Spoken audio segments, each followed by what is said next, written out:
wabarakatuh. Salam sejahtera, selamat pagi.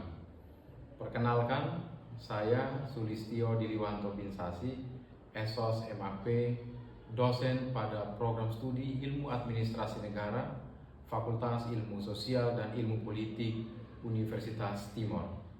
Saya akan menjelaskan salah satu mata kuliah yang saya ampu, yaitu mata kuliah Kebijakan Publik dengan bobot 3 SKS yang merupakan mata kuliah wajib pada semester 4 dengan kode mata kuliah AND 34002. Pembuatan video ini adalah bagian pernyataan diri dosen dalam unjuk kerja Tridharma Perguruan Tinggi, yaitu pada bagian pengajaran. Mata kuliah Kebijakan Publik membahas konsep-konsep dasar kebijakan publik yang mencakup sejarah, pengertian dan ruang lingkup kebijakan publik, pendekatan, model-model kebijakan publik, dan proses formulasi kebijakan. Mata kuliah ini dilaksanakan dengan metode pembelajaran, yaitu dengan menggunakan metode ceramah, diskusi interaktif, pemecahan kasus, presentasi kelompok, dan pembelajaran mandiri yang terstruktur. Adapun capaian pembelajaran lulusan dalam mata kuliah kebijakan publik ini, yaitu yang pertama, mahasiswa mampu menguasai konsep dasar dan ruang lingkup kebijakan publik. Yang kedua, mahasiswa mampu menjelaskan proses, jenis, dan model-model kebijakan publik. Yang ketiga, mahasiswa mampu menguraikan proses dan jenis kebijakan publik. Dan yang keempat, mahasiswa mampu menjelaskan aktor-aktor kebijakan dan formulasi kebijakan publik. Di dalam pembelajaran mata kuliah kebijakan publik ini ada beberapa komponen penilaian, yaitu yang pertama, tugas, yaitu dengan bobot 15%. Yang kedua, kuis 10%, dan yang ketiga, partisipasi 15%. Yang keempat, UTS 30% dan UAS 30%. Selamat pagi adik-adik mahasiswa semua. Hari ini kita bertemu kembali dalam perkuliahan mata kuliah kebijakan publik. Pada pertemuan kali ini, pertemuan ke-7, kita akan membahas soal implementasi kebijakan publik. Namun sebelum kita memulai perkuliahan pagi ini, saya meminta salah satu untuk memimpin atau membuka perkuliahan ini dengan doa. Baik, mari kita mempersiapkan hati kita untuk kita berdoa dalam nama Bapa, Putra, dan Roh Kudus. Ya Tuhan, terima kasih karena sudah melindungi kami dari rumah kos hingga ke sini. Sekarang kami akan memulai dengan proses belajar mengajar kami. Kami mohon tuntunlah kami dan bimbinglah kami sehingga kami hari ini bisa mendapatkan ilmu yang baik. Ya Tuhan, hanya ini doa dan permohonan kami, kami sampaikan kepada-Mu dan kepada Tuhan Kristus Tuhan kami. Dalam nama Bapa. Baik, adik-adik mahasiswa semua. Jadi hari ini pertemuan kita yang ke-7, kita akan membahas soal implementasi kebijakan publik. Jadi capaian pembelajaran pada pertemuan kali ini yaitu mahasiswa mampu menjelaskan definisi atau pengertian, kemudian makna dari implementasi kebijakan publik, dan juga model-model implementasi kebijakan publik. Ya, dari sini yang pertama kita ngomong soal pengertian dari implementasi kebijakan. Di sini ada beberapa pandangan para ahli, yaitu ada Van Meter dan Van Horn, yang mengatakan bahwa implementasi adalah tindakan yang dilakukan oleh individu atau kelompok dalam menjalankan keputusan kebijakan. Kemudian ada Edward III, yaitu mengatakan bahwa implementasi adalah proses yang dinamis, kompleks, dan berorientasi pada hasil, bukan hanya proses administratif semata. Jadi implementasi kebijakan yaitu adalah pelaksanaan. Jadi bobotnya, kalau kita melihat pada siklus kebijakan publik, dia memiliki bobot yang besar karena dia yang akan orientasi kepada hasil dari kebijakan tersebut. Jadi kita ngomong siklus kebijakan, yaitu ada formulasi kebijakan, ada implementasi kebijakan dan juga ada evaluasi kebijakan. Kemudian di sini ada makna dari implementasi kebijakan publik, yaitu ada beberapa yang perlu harus kita lihat dan pahami, yaitu yang pertama, arti implementasi itu menunjuk kepada pelaksanaan kebijakan publik oleh pemerintah.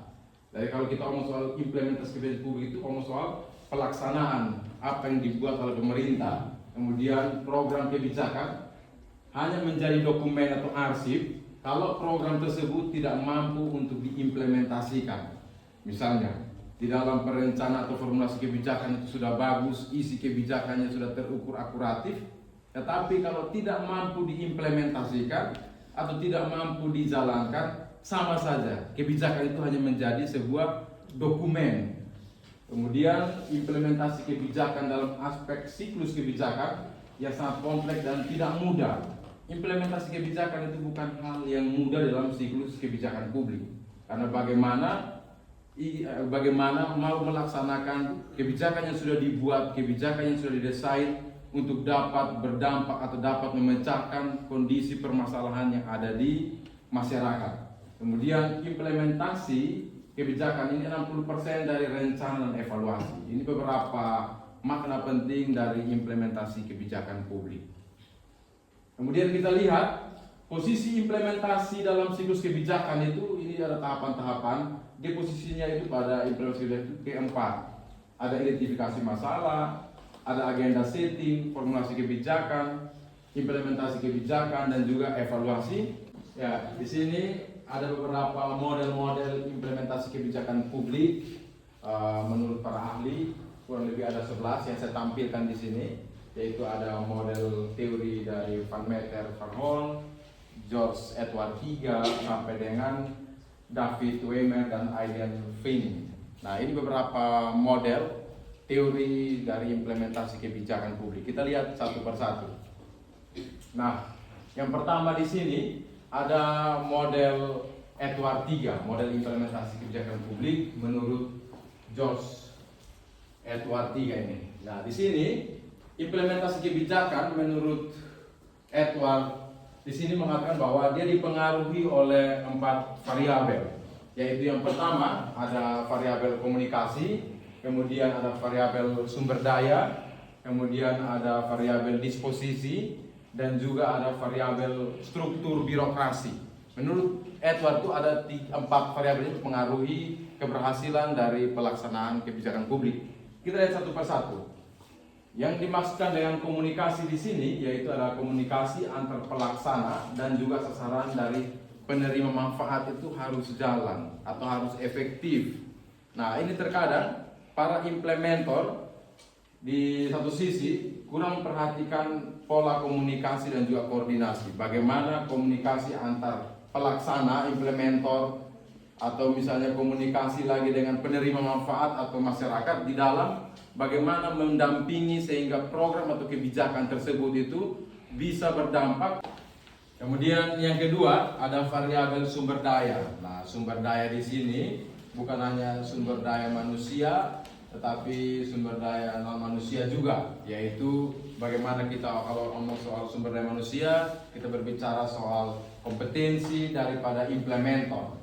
Nah, kemudian ada informasi dan juga sumber daya anggaran. Nah, ini merupakan hal penting untuk mendukung keberhasilan pelaksanaan kebijakan. Nah, misalnya kita ngomong soal sumber daya manusia implementer, bagaimana dia punya kompetensi, nah, bagaimana kualifikasinya, dan juga bagaimana disiplin dan juga komitmen terhadap program yang ingin disampaikan atau ingin dijalankan kepada masyarakat umum.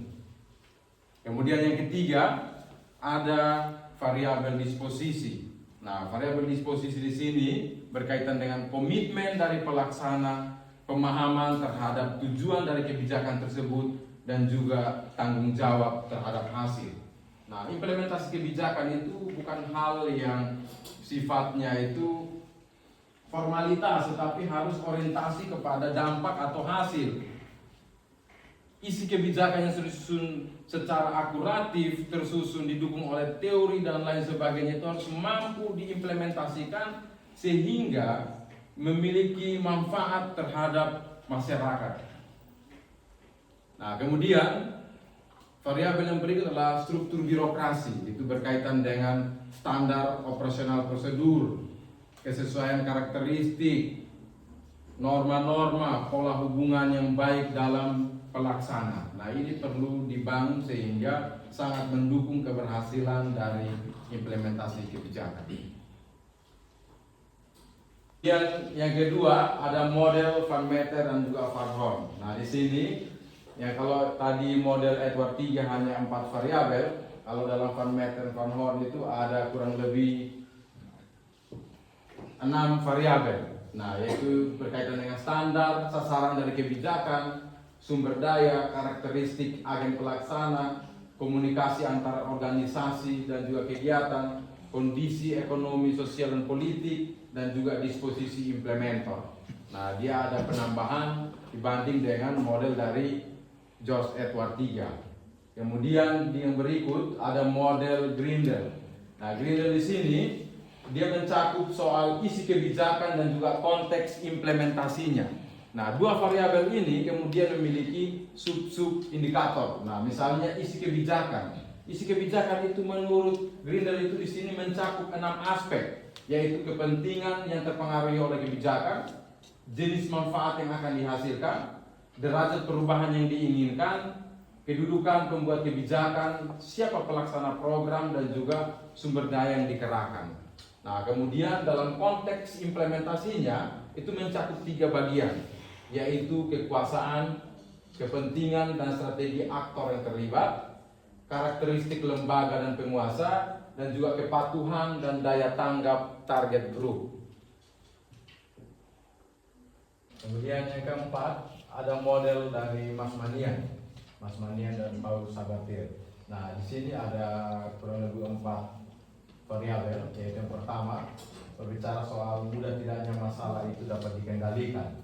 Nah, di sini ada sub-sub indikatornya. Yaitu yang pertama itu ngomong soal kesukaran teknis, kemudian yang kedua keragaman perilaku kelompok sasaran, kemudian yang ketiga persentase kelompok sasaran dibanding jumlah penduduk, dan juga yang keempat ruang lingkup perubahan perilaku diinginkan.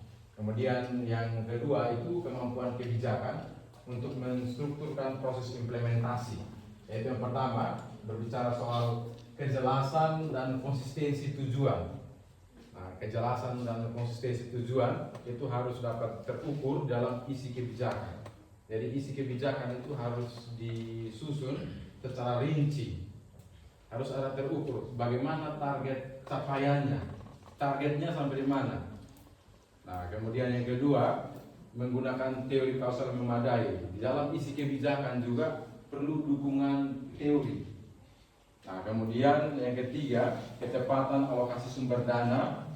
Yang keempat, keterpaduan hierarki dalam dan di antara lembaga pelaksana, kemudian aturan-aturan keputusan dari badan pelaksana, rekrutmen dari pejabat pelaksana, dan juga akses formal pihak dua.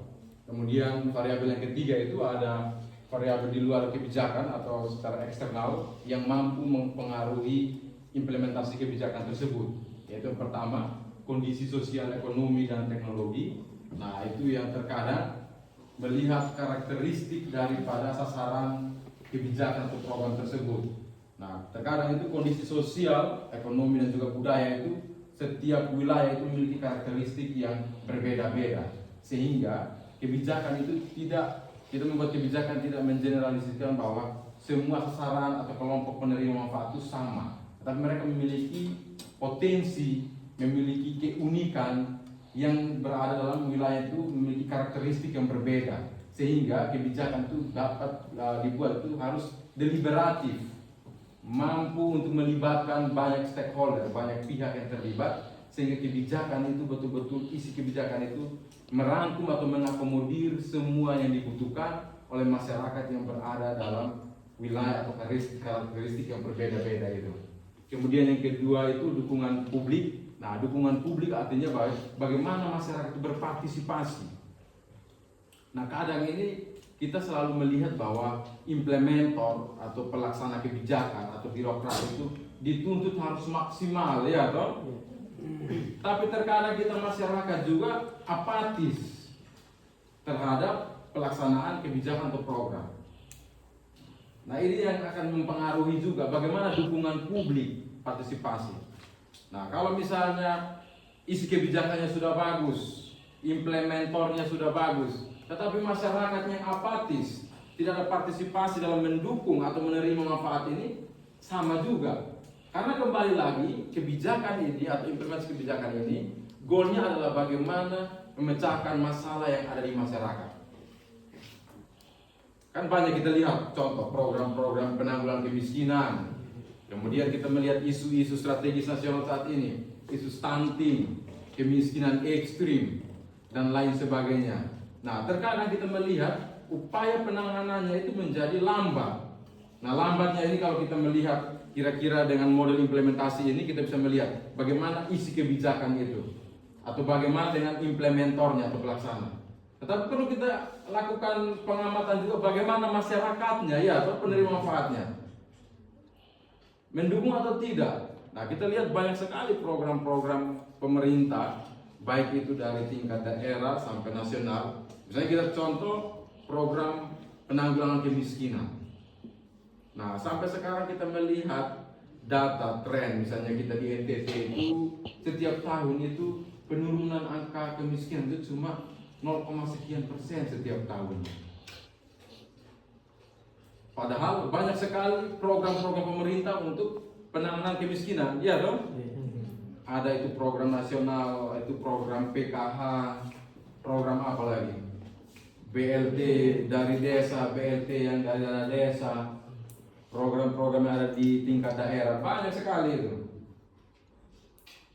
Banyak program untuk mengatasi satu masalah, atau misalnya banyak obat untuk satu penyakit. Nah, tentu kalau misalnya banyak sekali program-program, tentunya masalah kemiskinan itu pasti akan dengan cepat mampu ditangani, ya dong. Tetapi kalau kita melihat lambatnya ini, kita mulai menganalisa kira-kira apakah isi dari kebijakan itu yang kurang tepatkah, atau implementornya atau pelaksana kebijakan tersebut yang kurang mampukah, atau kita masyarakat sendiri yang kurang berpartisipasi, tidak memberikan dukungan. Apalagi kita melihat program kemiskinan, misalnya program PKH, BLT dan lain sebagainya. Nah, bagaimana kita melihat karakteristik masyarakat kita yang konsumtif ini? Begitu uang datang, sebenarnya program ini tujuannya adalah bagaimana pemberdayaan, ya loh. Tetapi ketika bantuan datang, uang dibagikan kepada masyarakat bermanfaat, tidak sampai 2 jam uang sudah habis. Nah, itu yang disebut dengan konsumtif. Karena kalau kita berbicara pada era sekarang, bahwa pola pemberdayaan itu yang lagi digaungkan. Bagaimana pemerintah itu tidak memberikan kita ikan, tetapi memberikan kita kail, bukan umpan. Kasih kail, kita sendiri yang berusaha untuk bagaimana bisa hidup. Nah, itu dengan istilahnya itu dengan program pemberdayaan. Sampai di sini, apakah adik-adik mahasiswa paham? Ya, semua pasti menjawab paham ini. Ya, bagaimana? Mungkin ada yang ingin bertanya, saya persilahkan. Baik Bapak, terkait dengan implementasi kebijakan publik, saya ingin bertanya ini seberapa penting faktor kondisi sosial, ekonomi, budaya yang mempengaruhi implementasi kebijakan atau program. Baik, terima kasih. Mungkin masih ada lagi yang ingin bertanya. Oh ya, ini cewek, keterwakilan dari perempuan ada. Silakan. Baik, terima kasih atas waktu yang telah diberikan kepada saya. Di sini saya mau bertanya terkait faktor sumber daya manusia dalam mempengaruhi kebijakan publik. Baik, di sini ada 2 pertanyaan. Yang pertama, bagaimana faktor kondisi sosial, budaya, ekonomi dalam mempengaruhi implementasi kebijakan, dan juga bagaimana sumber daya manusia mempengaruhi keberhasilan dari implementasi kebijakan. Nah, mungkin ada teman-teman yang mencoba untuk menjawab Bisa ini kan bisa kita diskusi bersama. Baik, Bapak. Ya, silakan. Mungkin dari saya, dari pertanyaannya Saudara Rafli, mungkin akan saya jawab sedikit menurut pengetahuan saya. Jadi tadi pertanyaan itu, kalau secara umum saya ringkas, itu mengenai seberapa penting faktor kondisi sosial, budaya, dan ekonomi mempengaruhi implementasi kebijakan publik di masyarakat. Nah, kita berbicara soal implementasi kebijakan publik, sebagaimanapun baiknya suatu kebijakan dirancang oleh pemerintah, tapi kalau masyarakatnya tidak mampu menerima, maka kebijakan tersebut hanya akan menjadi sebuah dokumen. Hal tersebut bisa kita lihat karena ada beberapa faktor yang terkait dengan hambatan-hambatan mengenai implementasi kebijakan tersebut. Ada beberapa faktor yang saya kira mempengaruhi implementasi dari kebijakan oleh pemerintah atau implementator, yaitu yang pertama itu faktor sosial, faktor ekonomi, dan faktor budaya. Ya, hal ini disebabkan karena ketiga faktor ini merupakan realitas dasar yang membentuk kehidupan masyarakat. Suatu implementasi kebijakan publik itu akan diimplementasikan bukan di ruang hampa, melainkan masuk ke dalam sistem masyarakat yang sudah ada. Baik, terima kasih sudah menjawab pertanyaan dari teman, dan sekarang mungkin ada yang mau menjawab pertanyaan kedua berkaitan dengan faktor sumber daya manusia. Ya, silakan. Faktor SDM yang mempengaruhi keberhasilan kebijakan publik. Nah, SDM sendiri memiliki peranan yang sangat krusial dalam keberhasilan kebijakan publik. SDM yang berkualitas dapat mempengaruhi pelayanan publik yang efektif, responsif, dan transparan. Nah, itu dapat membuat harapan masyarakat dan membangun pembangunan. Beberapa faktor SDM yang mempengaruhi keberhasilan kebijakan publik. Yang pertama, komunikasi dan koordinasi. SDM yang memiliki koordinasi yang efektif baik secara internal maupun eksternal, mereka akan memfasilitasi koordinasi antar berbagai pihak yang bekerja dalam kebijakan publik tersebut. Yang kedua itu profesionalisme dan integritas. SDM yang memiliki profesional yang penuh tanggung jawab, disiplin, dan dedikasi, mereka akan mampu bekerja sesuai standar yang berlaku serta menghindari tindakan korupsi dan penyalahgunaan wewenang. Yang terakhir, kompetensi dan keahlian. SDM yang memiliki kompetensi secara relevan dalam kebijakan publik yang akan diimplementasikan sangat mampu memahami tujuan, merencanakan implementasi, dan mengatasi tantangan yang ada. Baik, terima kasih teman-teman yang sudah berpartisipasi dalam menjawab beberapa pertanyaan yang sudah dilontarkan. Tepuk tangan dulu untuk kita semua. Baik, jadi untuk faktor kondisi sosial, ekonomi, budaya, dan juga faktor internal berkaitan dengan isi kebijakan, dan juga implementator, tenaga pelaksana, dan juga faktor eksternal yang tadi sudah disampaikan. Ketiga faktor itu harus dapat dijalankan secara sinergi dalam pelaksanaan kebijakan. Jika salah satu komponen itu misalnya pincang atau macet atau kurang optimal, otomatis pelaksanaan kebijakan itu tidak akan maksimal, tidak akan berjalan dengan baik. Sehingga diperlukan kerjasama dari beberapa faktor ini dalam mendukung keberhasilan dari pelaksanaan kebijakan tersebut. Baik, untuk pertemuan kali ini, sebelum kita mengakhiri pertemuan ini, ada tugas yang harus teman-teman kerjakan. Jadi tugasnya nanti kalian bentuk kelompok, masing-masing kelompok itu jumlahnya itu 5 orang atau 5 mahasiswa. Kemudian kalian mencari salah satu kebijakan, contoh kebijakan publik yang ada di daerah. Kemudian kalian menganalisisnya dengan melihat penerapan dari salah satu model implementasi yang tadi sudah saya sampaikan. Nah, kemudian buatkan dalam bentuk esai. Esai itu maksimal 12 halaman, kemudian dipresentasikan minggu depan. Bisa? Bisa. Paham? Paham.